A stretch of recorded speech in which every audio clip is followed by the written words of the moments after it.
Okay, here we go. Oh, Jasmine's on our side.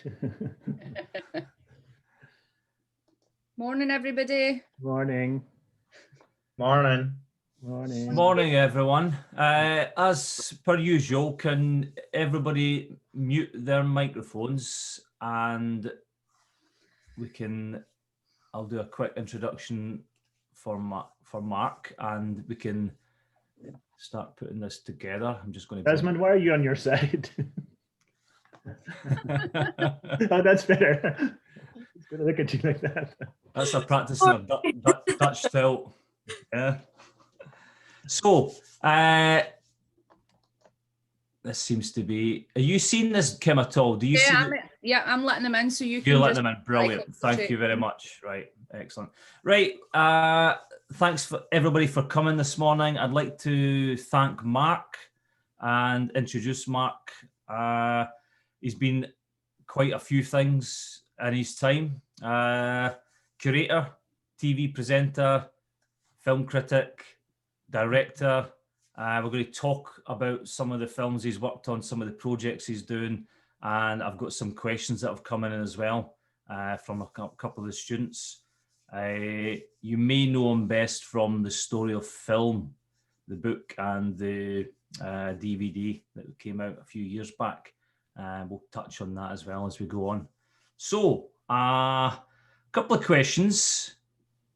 Well, more than a couple. Quite a lot, Mark, but we won't kind of over-egg this. Yeah. My kind of first introduction to yourself was through Moviedrome. How did you get into, and Moviedrome was what first came about in the late 80s and then ran right through to, was it the late 90s, 2000s? I left it in 2000-ish, yeah. Yeah. How did you get into television? Where did you come from just prior to that, and how did you get into TV? Well, my background was very working class. I came from this place. It looks a bit like Cumbernauld in Belfast. We used to play like that. But I was obsessed by cinema. I loved cinema. I was bad at reading and words, but visuals was great. So I studied film history.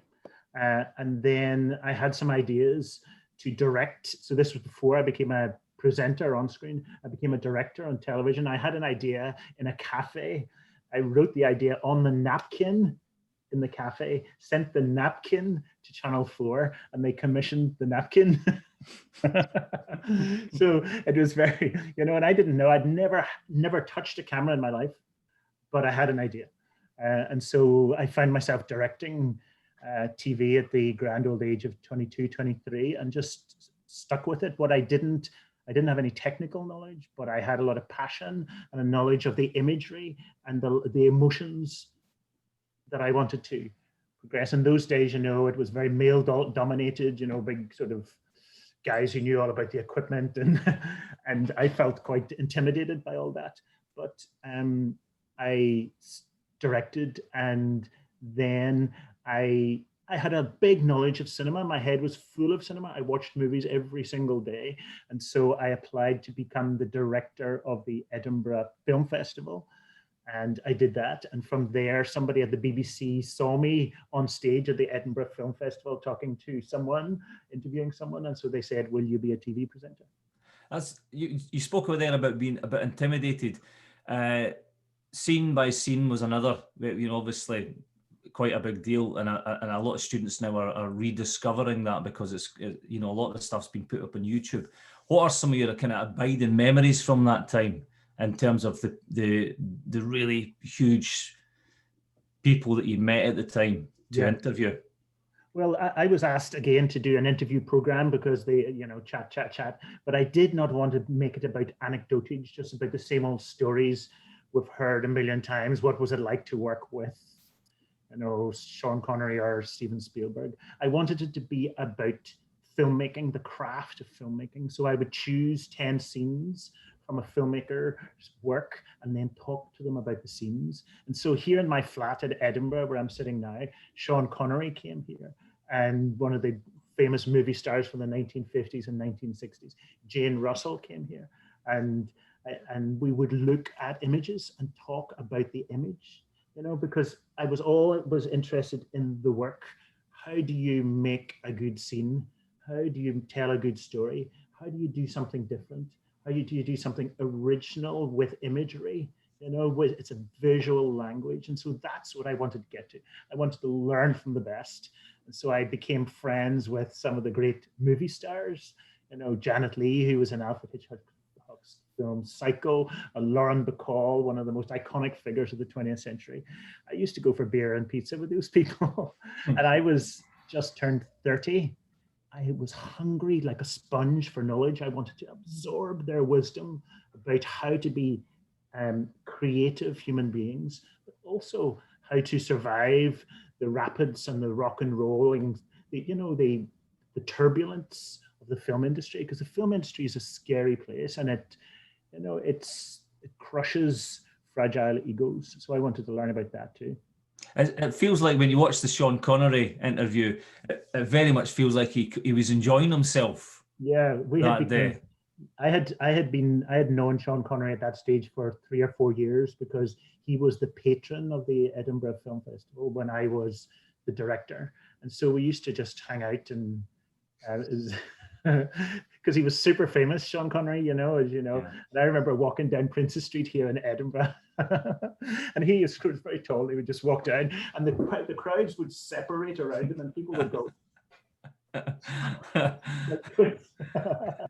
So it's really interesting also to observe superstardom close up.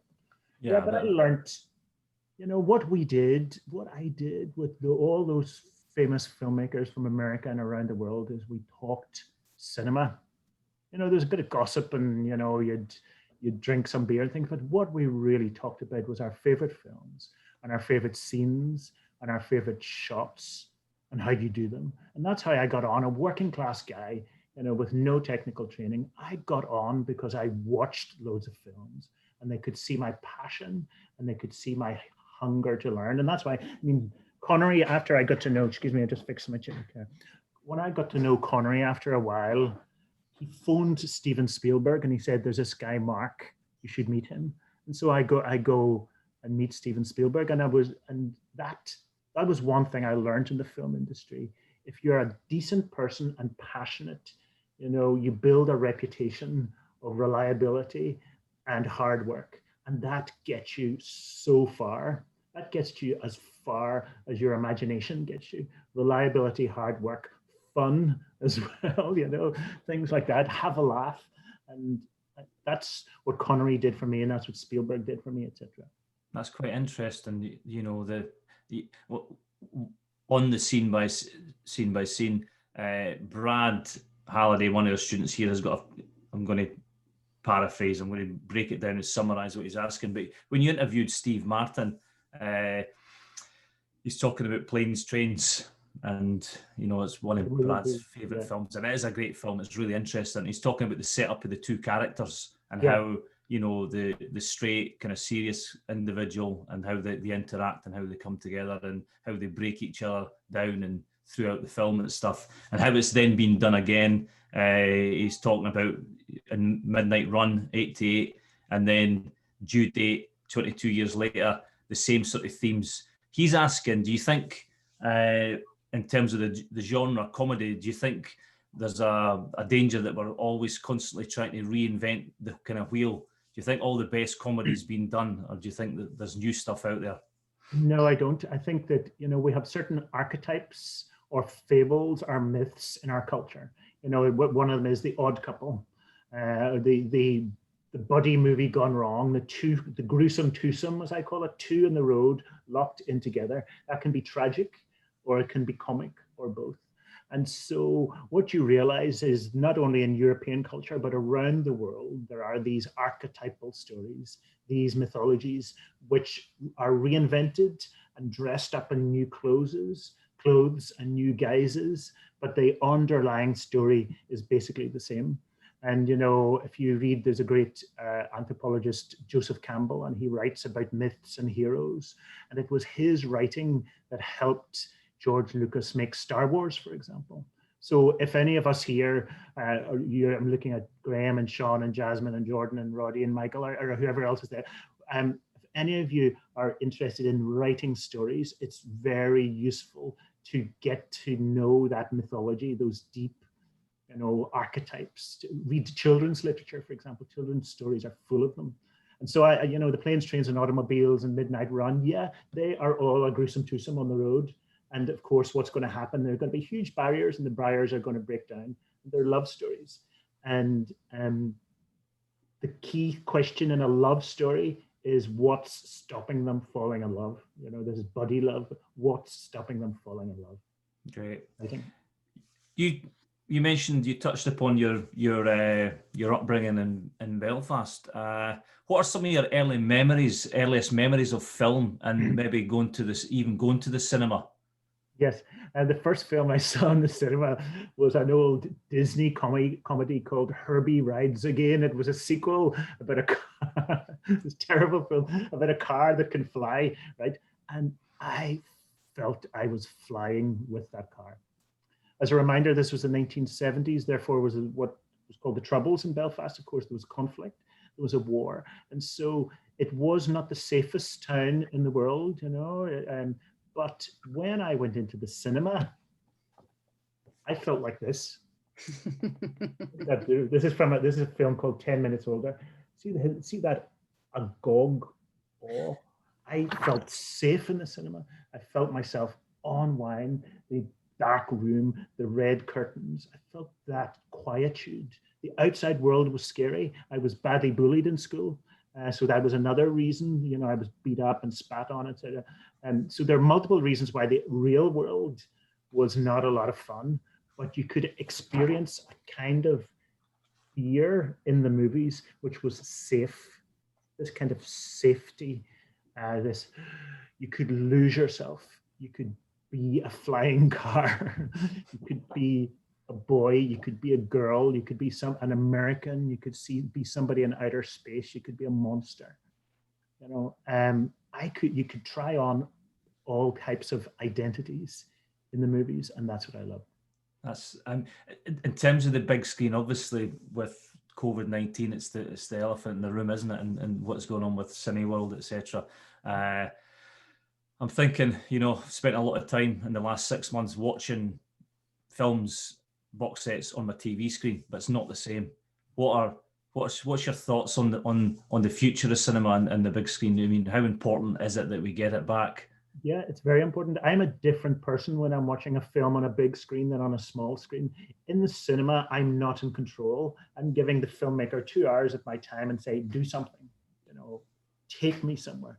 I cannot pause, I cannot eat pizza, etc. On the small screen, I'm always in charge, and so I'm doing other things at the same time, and so it's about total submission.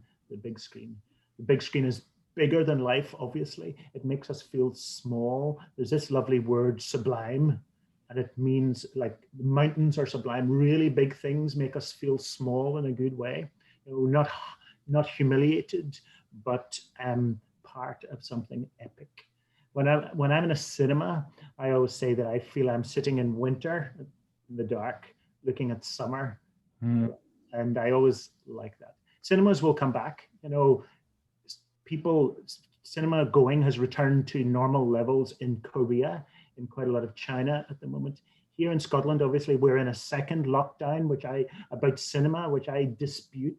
I agree with all the public health things, but we have no known cases of COVID transmission in a cinema.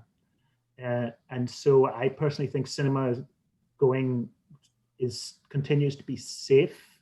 I've been to the cinema every day almost until it closed. So I can't wait for it to return. And talking about epic and bringing back cinema, can you maybe tell us a wee bit about the project you did with Tilda Swinton? I've done 5 projects with Tilda Swinton. The first one was called the Ballerina Ballroom Cinema of Dreams, where we took an old, very smelly bingo hall up in the north of Scotland in Nairn and turned it into a cinema where the price of admission were biscuits or cakes. You had to bring something or bake something. And we did, also in Scotland, we did this particular event there's Tilda Swinton, and there's me, and that's the mobile cinema, the Scottish mobile cinema. And you can see we are pulling the cinema, which was 37 tons. We pulled it from the west coast of Scotland to the east coast of Scotland. With the audience, there were about 50 people at any one time. High visibility jackets, street closures, the whole lot, police involved. Why did we do that? To show our love of the movies. We called it a pilgrimage. We pulled the cinema to villages across Scotland that had never had a permanent cinema. And we just wanted to put our back in it to show we love cinema so much. It pitched with rain, and we got bitten a lot by midges, and we loved it. Children loved it. Adult loved it. It's unforgettable. And we did other things as well. I'll show you something we did.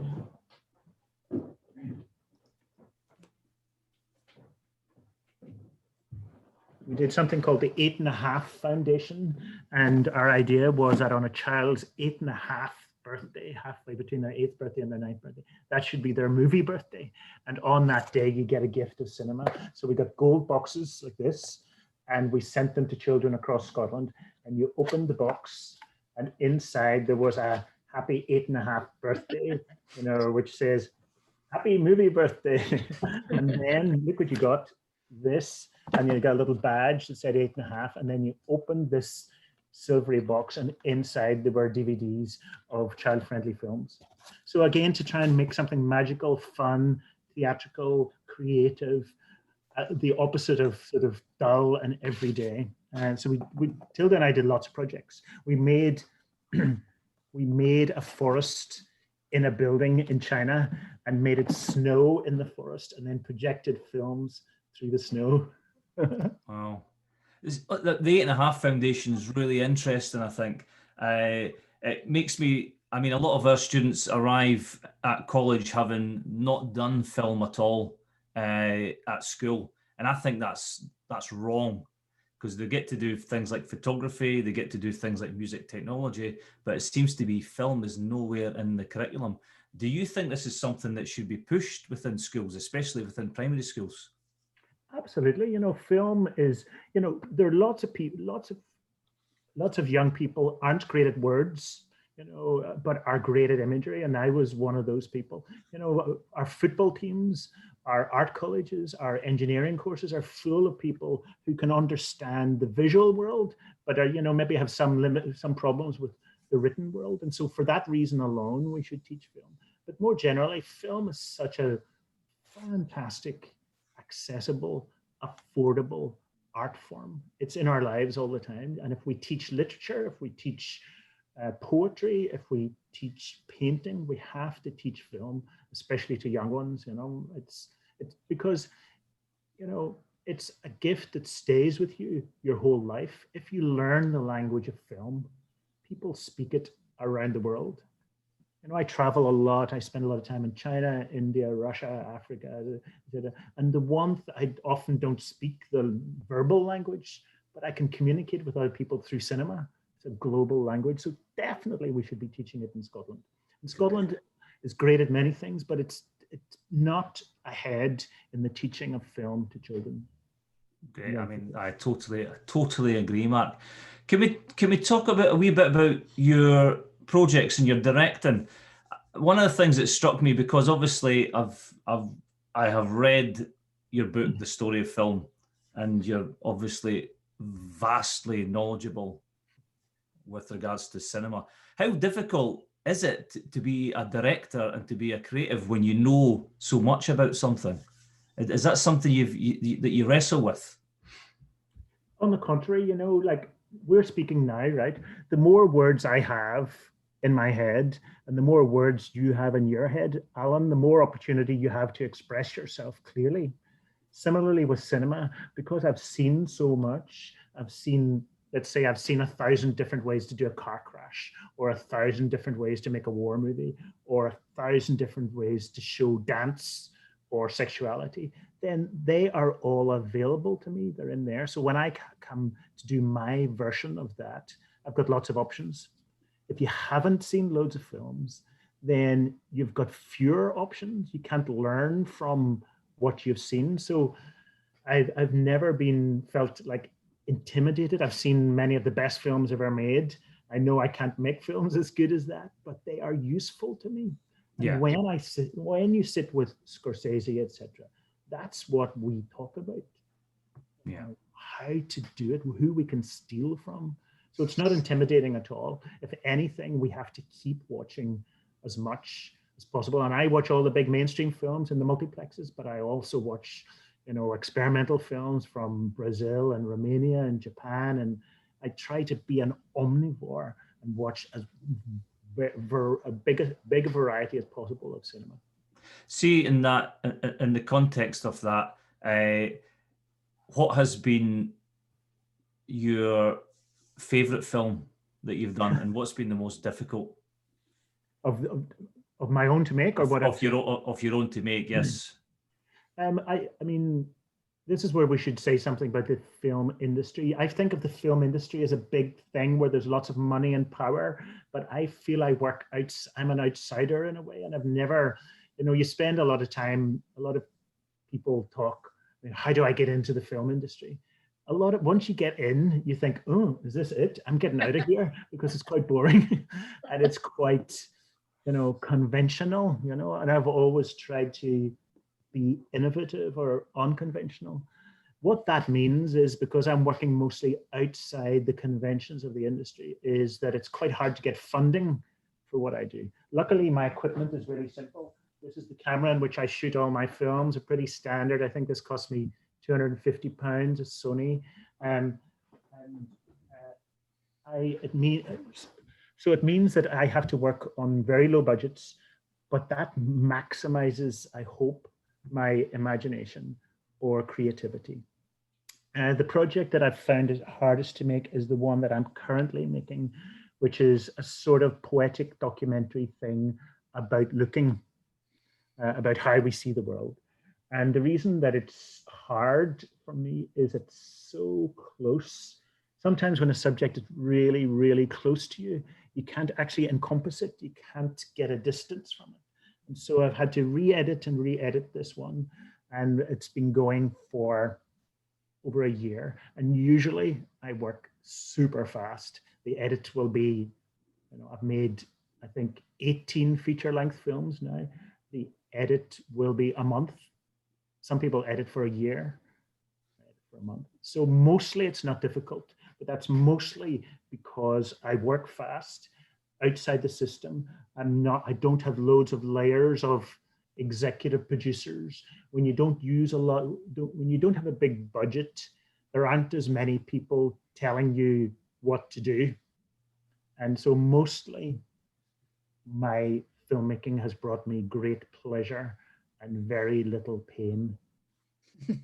It's very interesting because this how to make film and how to learn film in 40 days felt to me as though it was an artist's, conceptually the way you approach it, the way you've broken it into themes and chapters seems to me the way an artist would work.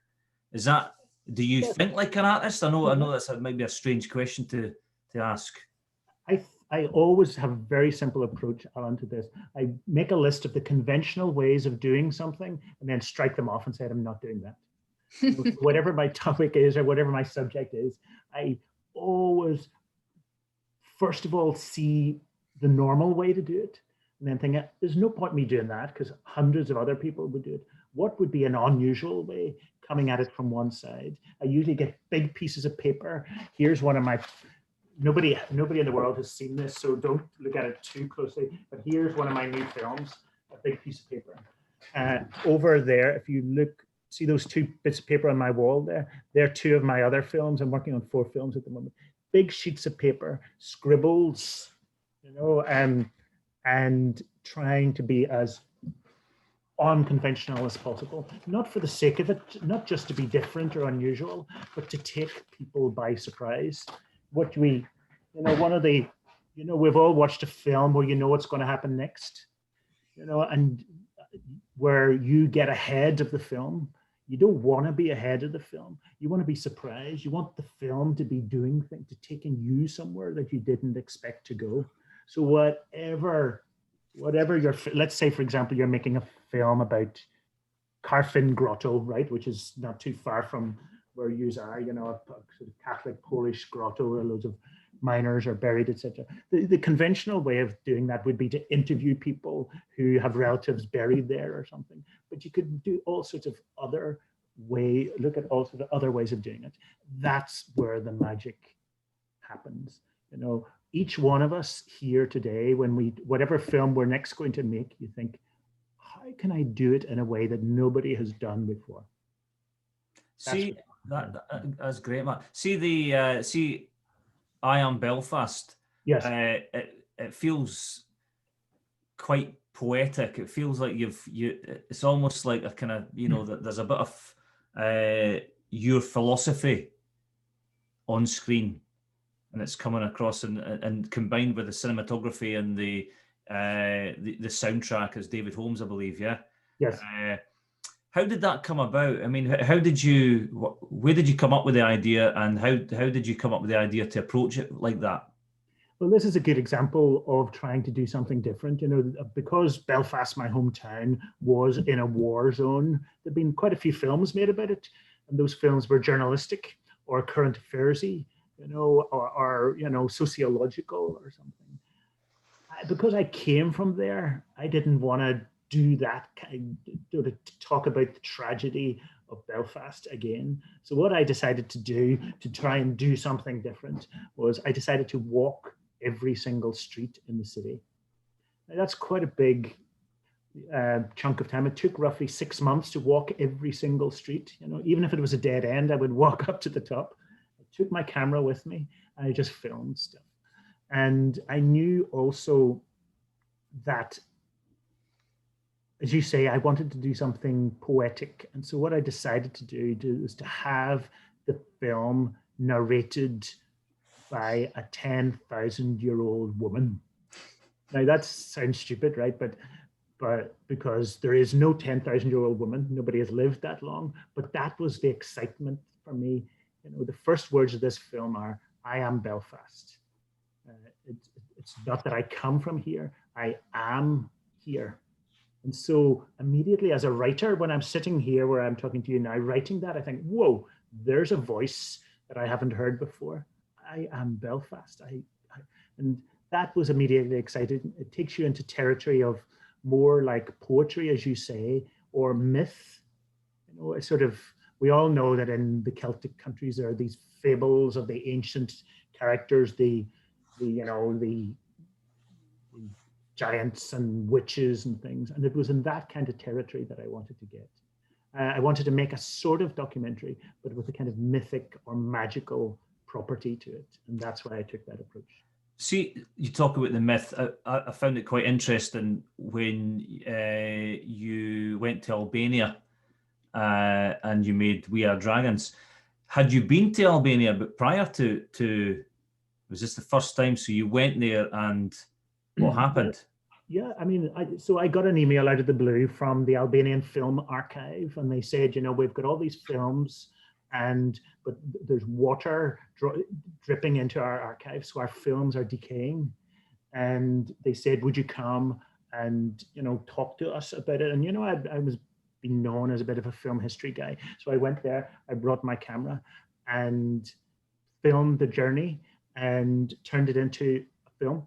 And it went around the world. The film was shown really widely, and that was a discovery film, a kind of road movie. I particularly like road movies. It's one of my favorite genres. If you're going somewhere, especially if you don't know what's going to happen, you take your camera and capture the unexpected, capture your emotional reaction, capture the things that catch your eye visually, capture the stories that you're told, and all you have to do is be alert.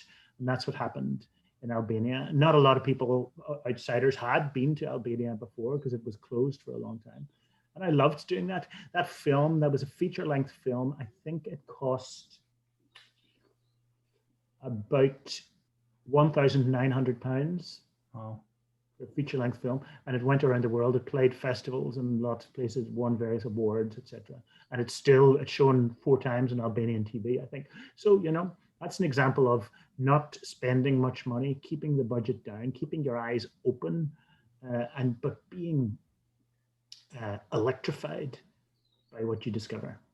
Great. Discovery is quite important, isn't it? And I think that's a great bit of advice for everybody to think about the idea that because the technology's come right down, you'd no longer have to spend the money that you would have had to have done 10, 15 years ago. That's a very democratic way of thinking about it. Yeah.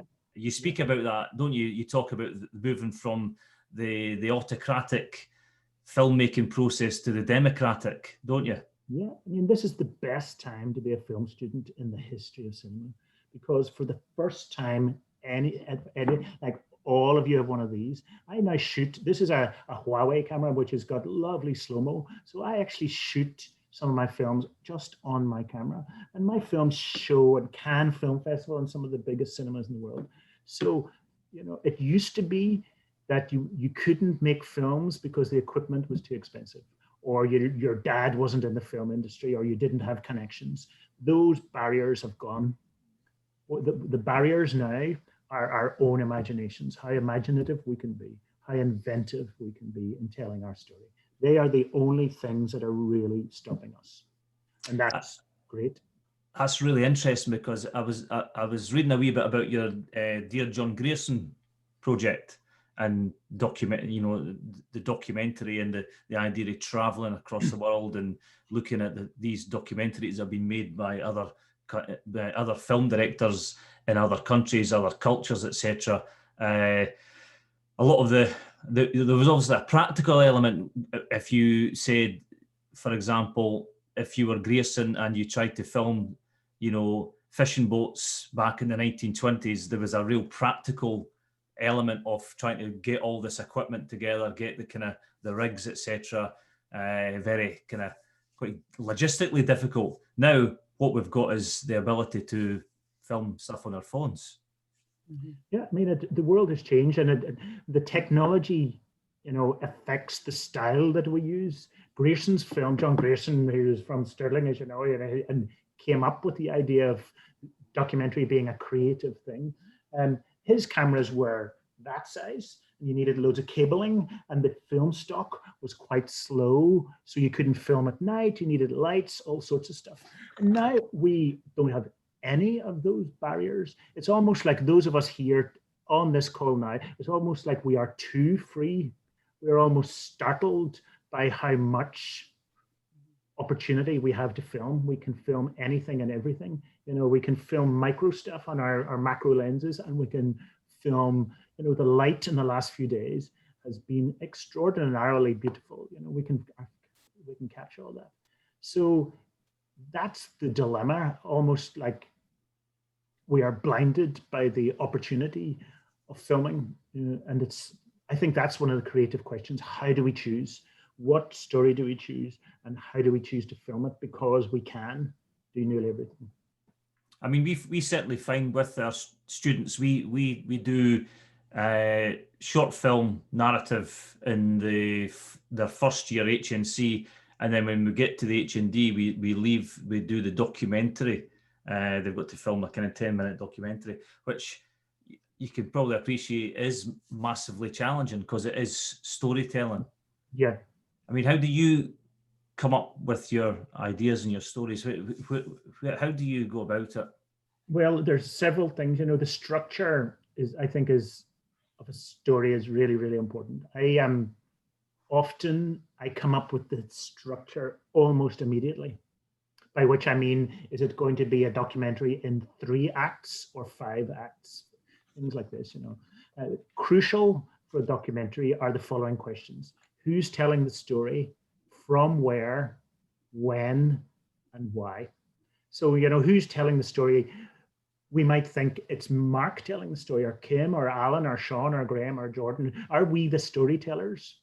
But what if it's not me? What if it's my granny who's telling the story? What if it's a 10,000-year-old woman who's narrating the story?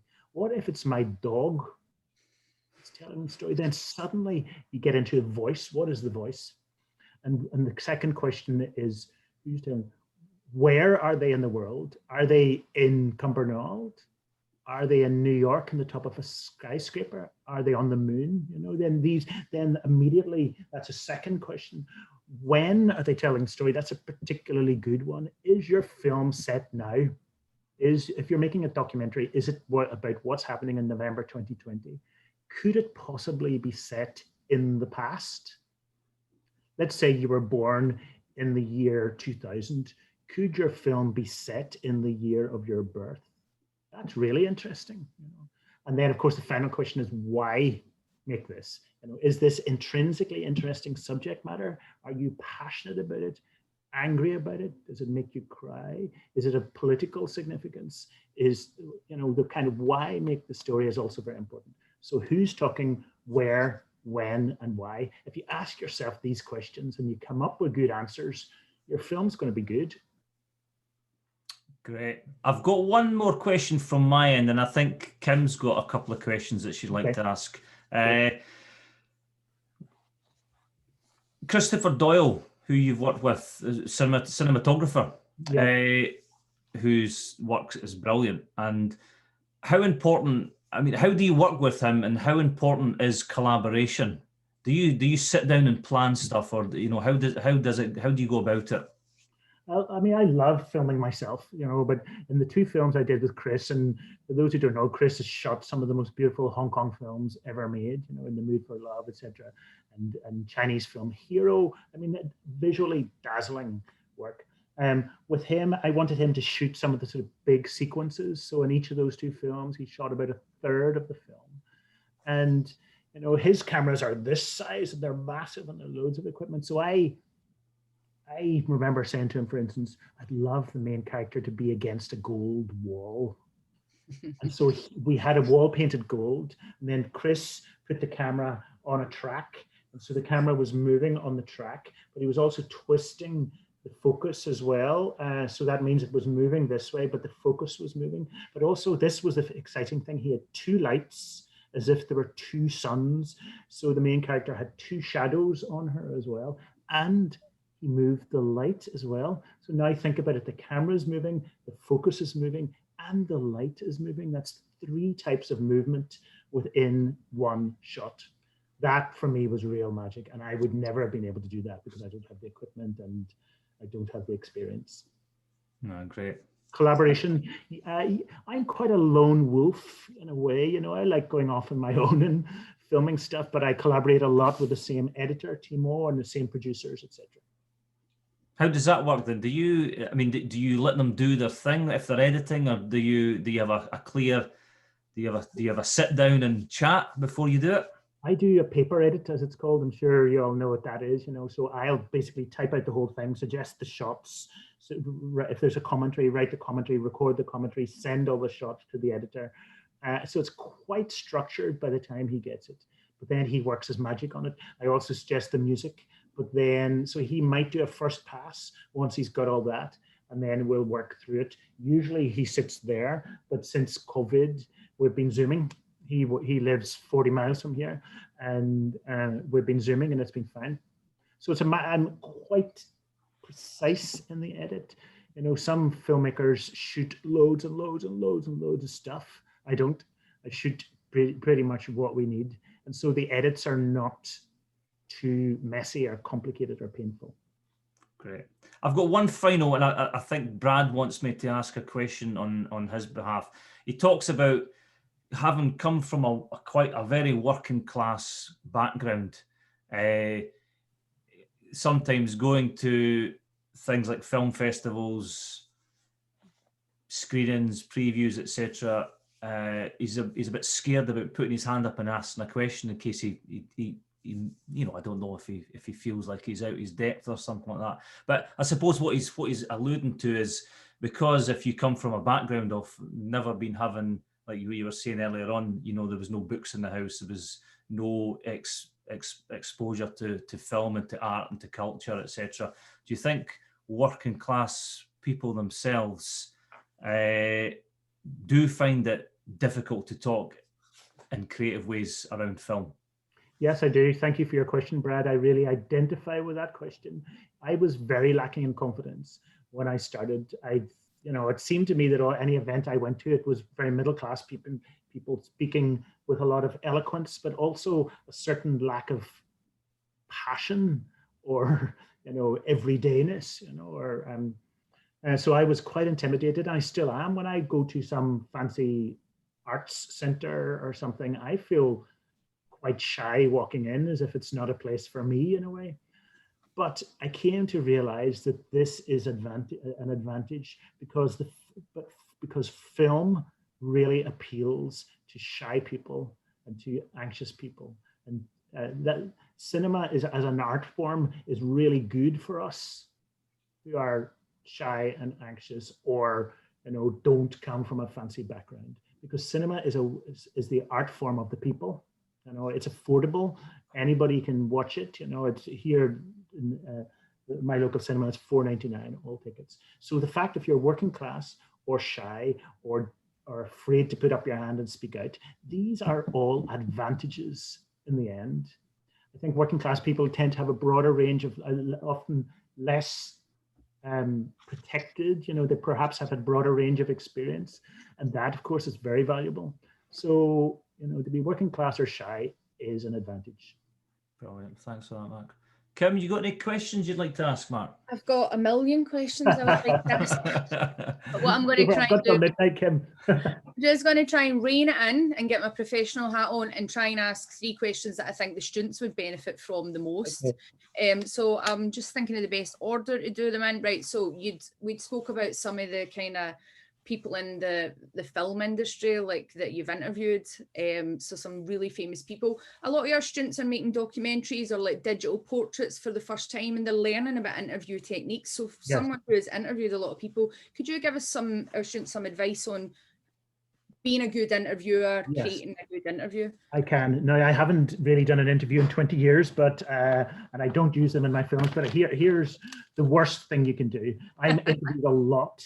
In one day in Cannes, I was interviewed 50 times on one day. And here's the worst thing. The interviewer asks you a question, and then when you begin to answer, she looks down or he looks down at her notes for the next one. So you're talking to the top of somebody's head, not a good thing. When you ask your question, when the person begins to answer, look at them in the eye and really listen and see the emotions, because it's not only what they're saying, it's what they're feeling. And smile with encouragement. Obviously, don't say yes, yes, yes a lot, because you're speaking over them and they get, so that's good. And then when they finish speaking, just leave a pause for a moment, because often that then it gives them a chance to think a little bit, and it's respectful. So do not look down at your thing, look into their eyes, and then when you're finished, leave a pause. Also, ask open questions. You all know what that means. Don't say, were you there last Thursday when it happened? Because the person can just say yes. No good. You have to say, where were you last Thursday when it happened? And then they say, I was there, I saw it with my own eyes, and the skateboard flipped over 3 times or whatever, So ask open questions, not closed questions. Great. And so also, even more important, do your research. In the days when I was interviewing people, I interviewed Jack Lemmon, a great movie star, and I think he was in 120 films. Do you know how many of his films I watched? All 120 of them. That was really important. I can't tell you the number of people who come to interview me and they sort of they don't really know the work, and you think, oh God, why bother, So there you go. Fantastic. So it's about active listening. You need to be active listening, very important. Really listening, and just open-faced listening, read them, hear the subtext, not only the words, but the kind of emotions, the implications. And leaving some space, which I almost never did to you and cut you off just a second ago. So no, not at all. No, that's good. That's great advice. And I think the next thing I was interested in asking about, just from a selfish point of view, well, last night I was watching Women Make Film, which I absolutely adore. I love the format of going on the road trip, and Tilda Swinton's voice leading me, and I feel that in that format it's like we're on a train. I can get all these clips just flung at me because I feel safe in this structure, so much so I was like this like nodding, and so I'd advise anybody to watch that. But I'm really interested in how you came to make that, why you came to make it, and about diversity in film in general, because it's not just because everybody deserves a fair crack at the whip, it's more than that, from my opinion. Yeah, absolutely. I mean, as we know, for most of film history was run by white men, you know, and so there was a lack of diversity. There was sexual diversity, you know, Hollywood was very sexually diverse, but racially diverse, no. And of course, Hollywood was good at class. Lots of young working class people got into Hollywood because of their beauty or their talent. But in other countries, you know, it's mostly posh people. So diversity is very important. On the Women Make Film project, I'll show you a bit of it here.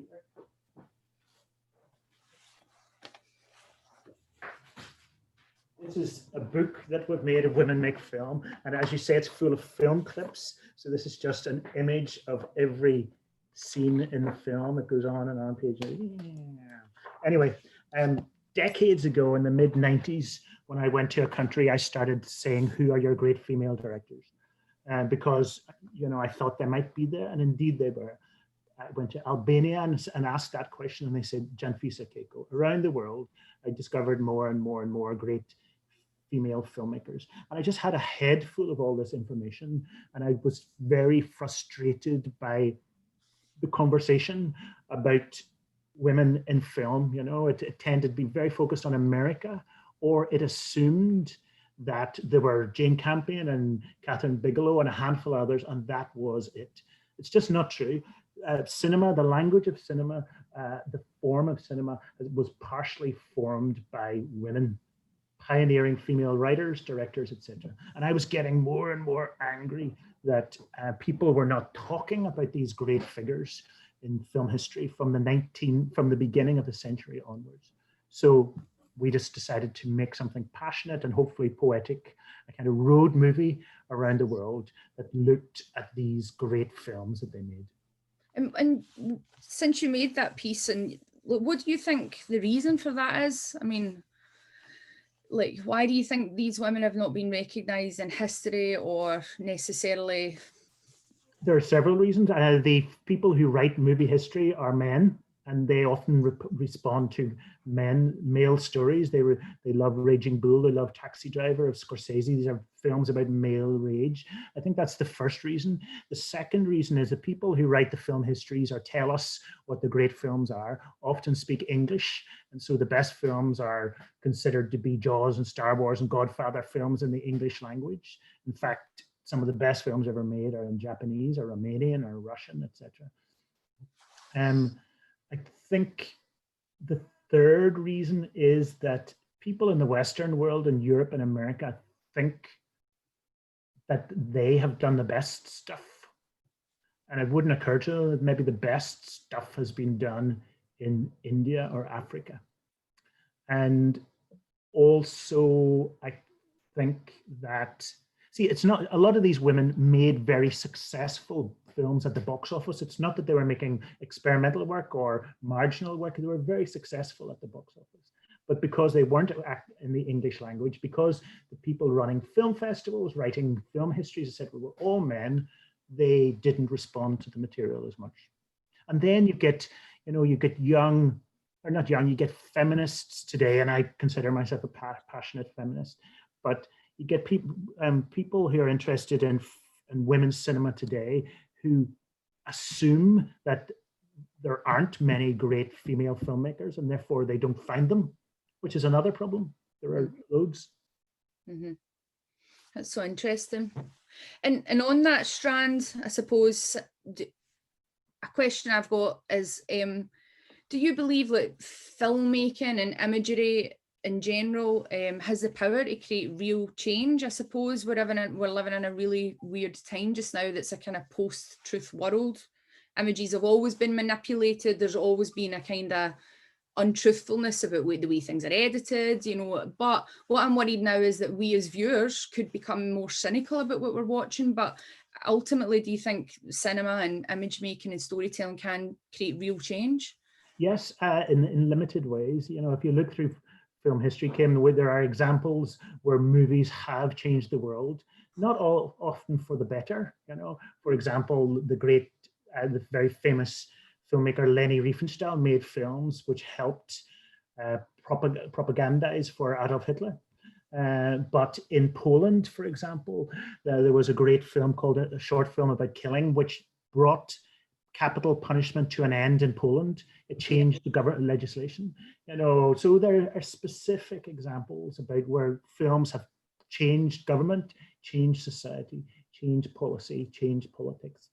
Mostly, though, I think film, the impact it has on us is more intimate and personal. It's about how we imagine our lives, how we are confident in ourselves, how we dress, how we, you know, our fantasies, where we want to go on holiday in New York, who we want to fall in love with, our sexualities, these more intimate, personal aspects of our lives. I think that's for me where film really has an impact. Yeah, you're right. There's a lot of fake news around, and it's very easy just to say imagery is manipulatable, therefore we distrust it. Mm-hmm. Also, imagery is one of the greatest things in our culture, in our lives, and therefore we have to be careful to not trust what Donald Trump says, for example, or Poland, but we also have to trust that an image can be an incredibly profound truth teller as well. Mm-hmm. Thank you. Yeah, you're right. It has the power for change, but for good and bad. Yeah. And it's about the small changes that it makes in people and how they seeing yourself reflected back on a screen, or being able to walk in someone else's shoes that you would have never imagined can give you empathy for someone and then change your worldview. So yeah, sorry, I'm going to stop talking and I'm going to open the questions up to the students because they're the ones that should have the opportunity now to speak to you, Mark. Cool.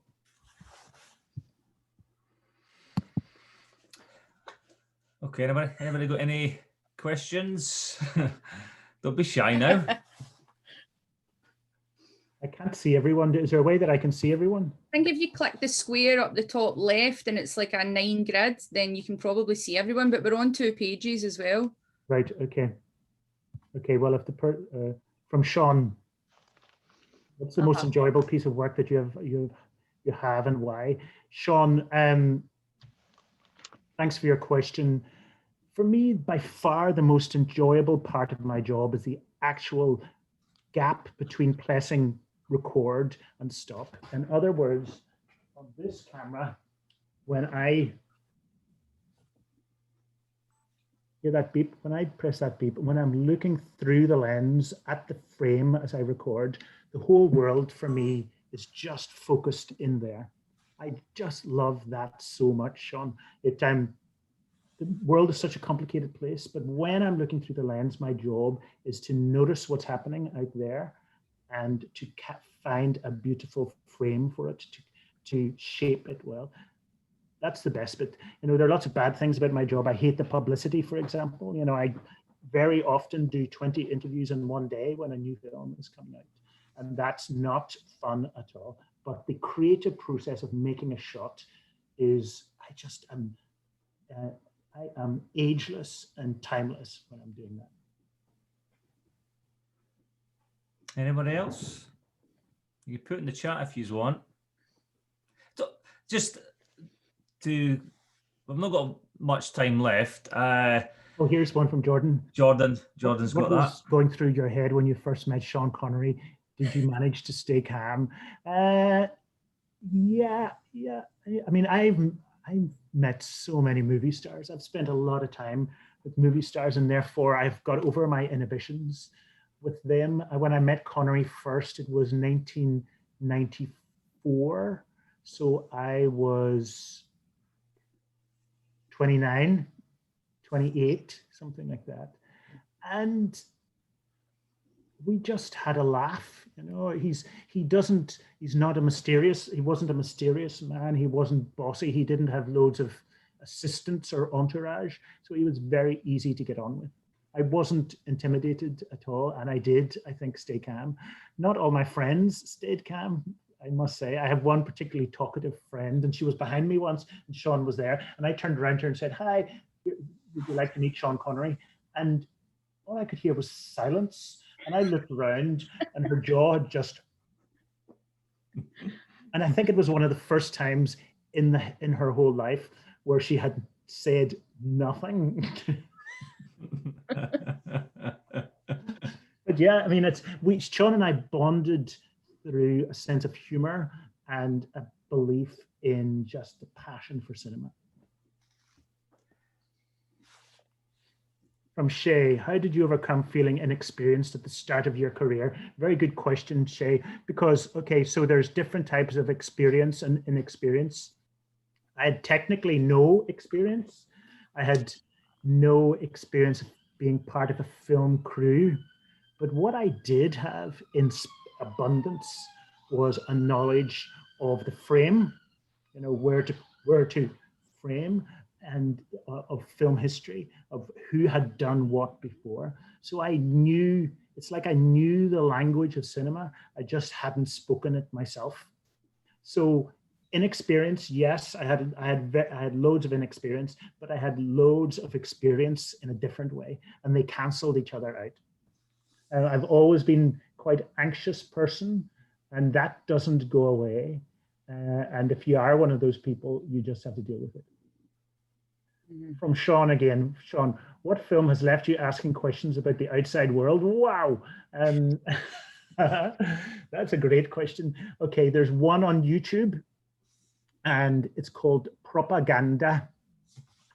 And if you Google propaganda and North Korea, you'll find a film on YouTube. I'm not going to tell you anything about it because this is a film with a secret that only slowly reveals itself.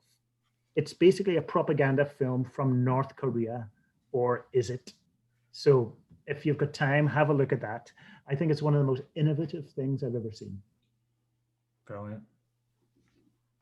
Any other recommendations quickly, if you've got just shout outs for anything you think students and myself and everybody should watch? If you haven't seen any films from Iran, right, then please watch them, you know, because Iran inspired me more than any other country in cinema. Because they make films that are so inventive and so poetic with such small budgets. And we in Scotland, you know, you're not going to get £1 million for your first film, but Iranians make some of the best films I've ever seen with tiny budgets. There's one film in particular called A Moment of Innocence. And if you can find it, I would thoroughly recommend it because it's sort of funny. It's 72 minutes, which is good. It's quite short, but it's wonderful. I noticed some more chats popped up there, but I didn't see them. If I click on the chat box, will they come up? Yeah. Okay. Yeah. Oh, somebody says Persepolis was great. Yeah. Brad, hi. Foreign language films have long been reserved for lesser known awards, such as Best Foreign Language Film. I presume you're talking about the Oscars, yes. So my question to you is, do you think Parasite picking up the Best Picture Oscar, do you think this precedent is a sign of things to come for other movies finally being recognized and appreciated in the mainstream? Yes, Brad, I do in a way. You know, I don't really care about the Oscars. The Oscars are usually wrong, in my opinion. So obviously they're very powerful and they draw loads of attention, but they're never really good at finding the best film of the year. I think it's incredible. Am I allowed to swear here? No, I won't. Yeah. I am allowed to say, okay, it's fucking patronizing. The Oscars are fucking patronizing to foreign language cinema. I think increasingly people, especially through Netflix and everything, are reading subtitles and they're not scared of subtitles anymore. And people often have English subtitles on just to watch, you know. So once that barrier is overcome, then people will realize that the best films in any year are often not made in the English language. Mm-hmm. Great. Okay. Listen, Mark, thank you very much. I'm conscious now that we've reached our time. It's been a pleasure to have you talking to our students today. Absolute pleasure. And we've covered some really excellent stuff. So thank you again. You're welcome, Alan and Kim and everybody. Thanks for your time. Thank you. Thanks, John. Thanks, everybody. Mark, can I just ask you a question quickly? Did you ever get the napkin back There's your ID on it. Well, I kept a photocopy of the napkin because, I mean, it just seems so absurd that I did it almost as a joke to send in the napkin, but I have a copy of it somewhere, I don't know where. And what Channel 4 liked was they'd never had a proposal on a napkin before. And, you know, people talk about, I had an idea in the back of a napkin. I thought that was funny. They went for it. Brilliant. Thank you, Mark. And I should say the thing that I made, it was 6 short films and they were pretty bad. But the idea was good. Excellent. Thank you. Good luck. Thanks, Good Mark. projects. Thank you. Thank you so much. Thanks again. Take care. Take care. Bye. Bye. Can everybody for the NQ class stay on, please? For social networking, that'd be great. I'm co-host, so that won't affect me, will it? I'll just make you host, and then I'll leave. Okay. And then stop recording because you don't need to see me pumping my gums about. See you tomorrow. See you later.